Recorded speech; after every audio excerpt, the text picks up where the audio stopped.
ইনজুরির ধাক্কায় বড় দুঃসংবাদ পেল টটেনহাম হটস্পার।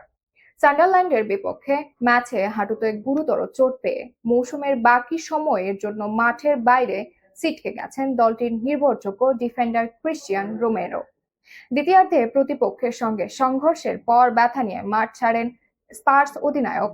পরবর্তীতে জানা যায় চোটটি গুরুতর হওয়ায় চলতি মৌসুমে আর মাঠে ফেরা হচ্ছে না তার। বিস্তারিত থাকছে ডেস্ক রিপোর্টে। সান্ডারল্যান্ডের কাছে 1-0 গোলে হেরে যাওয়া ম্যাচে হাঁটুতে চোট পান ক্রিশ্চিয়ান রোমেরো। টটেনহাম ডিফেন্ডার মৌসুমের বাকি সময়ের জন্য মাঠের বাইরে থাকবে বলে ইএসপিএন আর্জেন্টিনাকে জানিয়েছেন এক সূত্র। দ্বিতীয়ার্ধে স্পার্স অধিনায়ককে পেছন থেকে ধাক্কা দেন সান্ডারল্যান্ডের স্ট্রাইকার ব্রায়ান ব্রবি।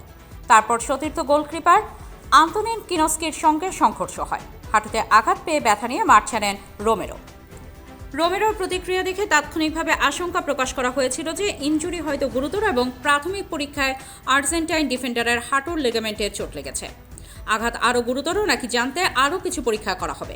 সূত্রগুলো ইএসপিএনের মার্টিন আরেফালোকে বলেছেন, এই ডিফেন্ডার 5 থেকে 8 সপ্তাহ মাঠের বাইরে থাকবেন এবং এই তথ্য শিগগিরই ক্লাব এক বিবৃতি দিয়ে জানাবে। মানে টটেনহামের বাকি মৌসুমে রোমেরো আর খেলবেন না, কিন্তু বিশ্বকাপ শুরু হতে আর 2 মাসেরও কম সময় আছে। এমন সময় রোমেরোর ইনজুরিতে দুশ্চিন্তায় ভাঁজ পড়েছে আর্জেন্টিনার কপালে।